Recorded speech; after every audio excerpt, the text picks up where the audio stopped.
nosso irmão Rabelo para nos trazer uma palavra de saudação da parte de Deus. Nos trazer uma palavra. Depois dele a irmã Fabrícia, é isso, Gilbert? A irmã Fabrícia também vai adorar o Senhor com um louvor. Glória a Deus.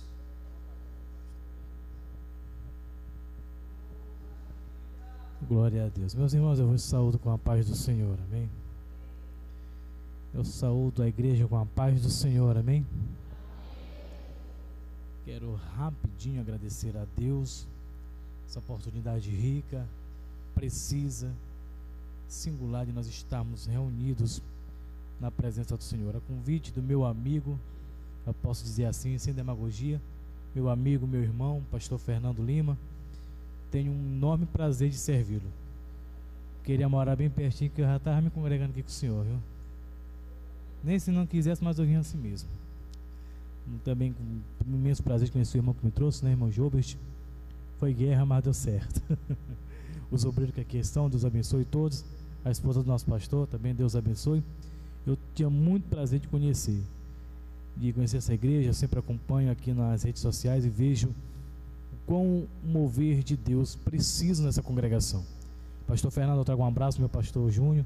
Queria vir, mas como tinha um pregador convidado, ele ficou com vergonha de deixar a congregação e vir, mas trago um abraço do nosso pastor e já volte lá, viu? Em nome de Jesus. Mas quero deixar rapidinho aqui para os irmãos um versículo da Bíblia bem conhecido, que está no livro de Atos dos Apóstolos, capítulo de número 12, e o versículo é o número 7 e 8. Prometo aos irmãos aqui só 2 minutinhos, que é só uma saudação, e faz muito tempo que eu não prego, irmãos, muito tempo mesmo. Depois que descobriram que eu toco, pastor Fernando, tem igrejas que me chamavam para pregar em congresso, em coisas, esqueceram. Só me chamam para tocar. Eu digo amém. Fico feliz de Deus levantar grandes homens e mulheres de Deus que manejam bem a sua palavra. O versículo 7 e 8 do capítulo 12 de Atos diz assim, amados: E eis que sobreveio o anjo do Senhor, e resplandeceu uma luz na prisão, e, tocando a Pedro no lado, o despertou, dizendo: Levanta-te depressa. E caíram-lhe das mãos a cadeias. E disse-lhe o anjo: Cinge-te as tuas sandálias. E ele o fez assim. Disse-lhe mais: Lança à costa a tua capa e segue-me. Amados irmãos, queridos, igreja, nós temos um versículo bem conhecido da Bíblia. Eu não sou pregador como nosso pastor Fernando, um homem de Deus que aqui me antecedeu. Muito obrigado, prega muito. Este versículo, é impossível nós estarmos numa vigília e não falarmos de oração. Quando eu presenciei, quando cheguei, a igreja estava em oração, e agora há pouco nós tivemos um momento de oração.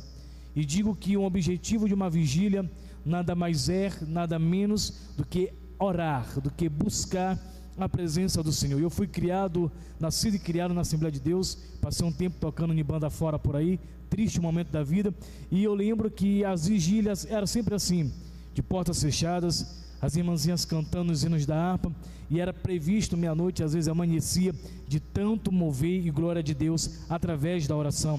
E o livro de Atos, ele traz um grande exemplo de um efeito, de uma arma poderosa que a igreja tem. Qual é a arma poderosa essa, auxiliar Rabelo? Isso chama-se oração. E é inevitável você abrir o livro de Atos, que quem escreveu foi o Dr. Lucas, uma pessoa muito importante no ministério, o único escritor gentil da Bíblia Sagrada. Ele traz por escrito, com detalhes, com muitas evidências, como surgiu a igreja. A igreja no primeiro século, ela surgiu através de oração. Se você for ver o capítulo 1, capítulo 2, você vai ver como surgiu essa igreja, você vai ver como surgiu este povo que foi chamado por Deus para evangelizar, para levar a sua palavra, para levar o evangelho, e diz-nos a Bíblia que este evangelho, se não for propagado, nenhum de nós estaríamos aqui hoje. Se este evangelho ficasse retido lá naqueles tempos, nenhum de nós teria sido alcançado por este evangelho genuíno. Mas ora, quando se fala de oração, você vê que a igreja do primeiro século, ela nasceu na oração, foi reunidos em oração, e é inevitável a igreja orar e Deus não agir. É inevitável a igreja orar e Deus ficar de braço cruzado. É inevitável Deus orar e Deus não intervir a favor favor da sua igreja. E o capítulo 12 traz que a igreja fazia oração por um de seus discípulos, haja vista que a essa altura Tiago já havia sido morto, Pedro já estava tudo preparado com certeza para ser morto. A Bíblia vai nos contar, a história vai nos dizer que esta prisão de Pedro agradou a alguns judeus, enquanto ele era guardado por cadeias, por soldado, segundo alguns historiadores, considerado um bandido, um criminoso, porque para ser guardado com cadeias nas mãos, com cadeias nos pés, com soldado à esquerda, com soldado à direita, era um bandido de alta periculosidade. Mas o que me chama a atenção no versículo, pastor Fernando,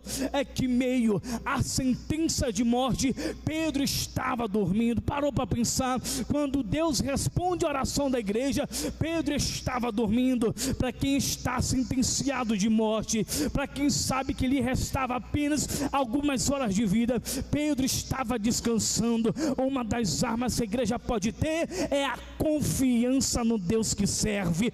Uma das armas que a igreja pode ter é a confiança no Deus vivo. Uma das armas que a igreja pode ter é crer que Deus vai agir. Se nessa noite tem uma igreja que crê que Deus vai agir, que crê que Deus vai operar, que crê que Deus quebra a cadeia, você tem a liberdade para adorar e exaltar. Passei os 2 minutos, pastor, só mais um minutinho, por favor. A Bíblia também vai nos dizer que a igreja fazia contínua oração por Pedro. Amado e querida igreja, se você for ver o artigo, quem desce para livrar a Pedro na prisão é o próprio Cristo, porque ali está escrito o anjo do Senhor, não o anjo, foi o anjo. E esta palavra anjo do Senhor na teofania é o momento em que Deus toma a presença e vem adiante dos homens. Quando você vê isso, a igreja orava de um lado e Pedro descansava do outro, e Satanás pensava que calaria, ou que barraria, ou que mataria o ministério de Pedro. Satanás pensou, ela vai para a vigília, aí a discípula está na vigília e vou concretizar. Não vai, porque quando a igreja está em oração, Deus está em cena, agindo pela sua igreja. Detalhe, estou matando a saudade um pouquinho, tá, pastor? Detalhe, além daquela prisão física, Pedro foi preso psicologicamente e moralmente. Quer o detalhe? Rapidinho. Se você for ver dentro da história, segundo Flávio Joséfo, os prisioneiros, principalmente judeus, eles não sairiam na rua descalço e sem cinto. Para nós homens, o cinto é apenas um detalhe, pastor Fernando. Para os judeus, o cinto era a honra. Por mais que saltasse as cadeias de Pedro, por mais que não tivesse soldados guardando a Pedro, senhores, mas o psicológico dele estava afetado. Sabe por quê? Porque tirando o cinto é tirando a honra. Você observa que, outro detalhe, judeus não caminhavam descalço. Então, além de prender físico, quis humilhar a Pedro. E detalhe, que quando o anjo do Senhor toca em Pedro, ele cinge, ele pega aquelas cintas, quando ele começa a vestir, era Deus devolvendo a honra para Pedro. Se você recebe uma palavra profética, deixa eu profetizar na tua vida. Eu não sei o tamanho do estrago que o diabo fez no teu psicológico, mas o Senhor vai devolver tudo. Eu não sei o tamanho do estrago mental que o inimigo fez, mas o Senhor vai devolver. Sabe por quê? Porque as prisões não podem parar a caminhada daquele que Deus chamou para caminhar. As prisões não podem parar a caminhada de quem Deus chamou para caminhar. Deixa eu profetizar a tua vida. As prisões do século 21, sendo psicológica, sendo mental, sendo física ou moral, não vão impedir a tua caminhada. E um detalhe para Pedro, para mim encerrar, que eu já passei do tempo, senão o pastor não me convida mais. Último detalhe é porque ele estava descalço, já estava com a capa, já estava com o cinto, mas estava descalço. Um detalhe, o anjo, escute só, quando era tirado o cinto, as vestes, ficava despido, humilhado, ficava ali desmoralizado, mas Pedro estava descansando no Senhor. Detalhe, As roupas, o cinto e a sandália eram postas em outro compartimento. Quando a igreja está lá orando, Senhor salva Pedro, Senhor salva Pedro, Senhor salva Pedro, Senhor salva Pedro. Só o pastor entendeu. Senhor salva Pedro, Senhor salva Pedro, Senhor salva Pedro. A oração subindo e o anjo do céu descendo. Minhas irmãs pentecostal, gostei de vocês. A igreja orando, a oração subindo e o anjo descendo. Que é uma palavra profética. Enquanto a igreja orou nesta noite, Deus desceu com a providência. Enquanto a igreja levou-se a voz em oração, lá do alto veio a providência na tua casa, no teu ministério, na tua família. A providência veio através da oração. Eu sinto a glória de Deus aqui neste lugar. Eu sinto a presença de Deus neste lugar, porque uma igreja que ora é uma igreja avivada. A igreja que ora é uma igreja que tem comunhão com Deus. A igreja que ora é dizer: Deus faz alguma coisa daí de cima. A igreja que ora, ela tem contato com o céu, e o céu desce em favor da sua igreja.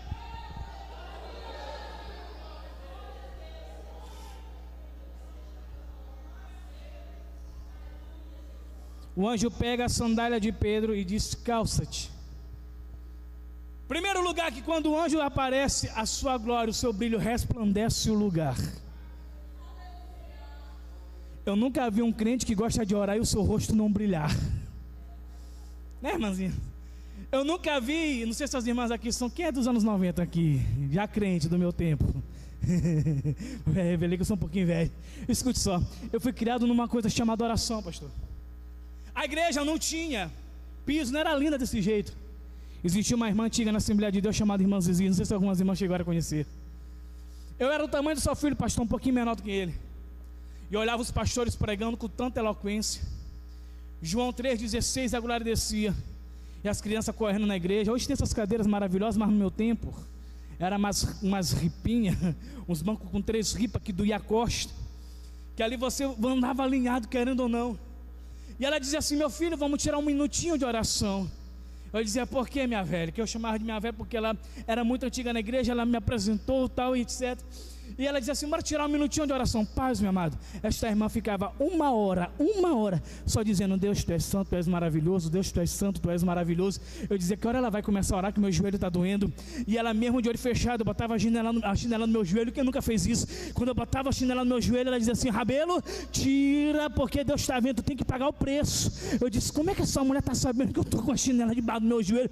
Ela disse assim: Rabelo, bote uma coisa na tua cabeça: oração é pagar preço. Oração é massacrar a carne. Oração é vencer o cansaço. Ela disse assim: lembra de Daniel? Eu digo: o que tem, minha velha? Ele disse: ele orou um dia, não desistiu. Orou 2 dias, não desistiu. Orou 3 dias, não desistiu. Batalha lá no céu travado, ele não desistiu. Um dos segredos da oração é a perseverança. Deus não pode ter respondido no primeiro, no segundo, no terceiro, mas uma hora a providência vem. Satanás, demônio, não impede uma igreja que ora. Ainda que trave, ainda que a bênção fique retida no reino espiritual, mas a providência uma hora desce, a resposta chega, a bênção chega, o milagre chega. E quando o anjo chegou para Pedro e disse assim: Pedro, cinge. Pedro já estava vestido, estava com a sua honra de volta, estava com sua capa, ele poderia entrar pela cidade. Detalhe: portões de aço, portões que talvez nem uma dinamite era capaz de explodir, apenas a presença do anjo que ia na frente abrindo as portas. Deixa eu profetizar na tua vida: a igreja que ora, Deus vai na frente abrindo portas. Aleluia, estou sentindo vontade de profetizar na tua vida. A igreja que ora, Deus vai na frente abrindo porta. Eu nunca vi uma porta para ficar fechada diante de Deus. Quando Ele vai na frente, Ele vai abrindo porta, vai abrindo porta, vai abrindo porta. Eu profetizo na tua vida que a resposta da tua oração é Deus abrindo porta, abrindo a porta da salvação, abrindo a porta da cura, abrindo a porta do milagre. Quem crê nisso, joga a mão direita lá em cima para adorar Ele e exaltar.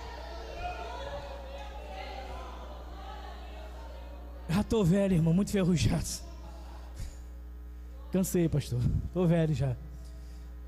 E o detalhe é que quando Pedro chega na casa dos irmãos, os irmãos ainda estavam orando e aparece aqui na porta Pedro. Deus, quando manda a providência, Ele faz com que os seus olhos vejam a providência. Eu encerro a mensagem agora. Primeiro você ora, Deus responde. quebra as cadeias, abre as portas, os portões. Agora diga assim: Pedro, agora é contigo, vai. Pedro poderia ir para outro lugar, mas Pedro vai para a casa dos seus irmãos, aonde eles estavam orando. Posso dar só mais um exemplo, pastor, se já me permite, por favor? Estávamos no ano de 2002, faz um dia desse. Estávamos tamanho a meio-dia, se eu não me engano, foi uma sexta, foi um sábado, faz muito tempo. E nós estávamos orando, eu, alguns pastores da Assembleia de Deus, algumas irmãs de oração, e eu lá saí da escola, fui orar. E eu lembro que uma semana antes eu levantou uma criança e disse assim: Deus está dando livramento de morte num acidente de trânsito para uma irmã. Naquele tempo, há uns 20 anos atrás, 25 anos atrás, no meio do culto eu levantava alguém uma profecia, era coisa tremenda. E eu disse assim: nada, não pode ser eu, porque eu vou para a escola, pode ser alguém. E quando filha do dirigente da época estudava na escola batista, eu acho que alguém deve ter conhecimento desse acidente. Quando ela vai atravessar a pista, o ônibus do jeito que veio, bateu num carro, e este carro atropelou ela.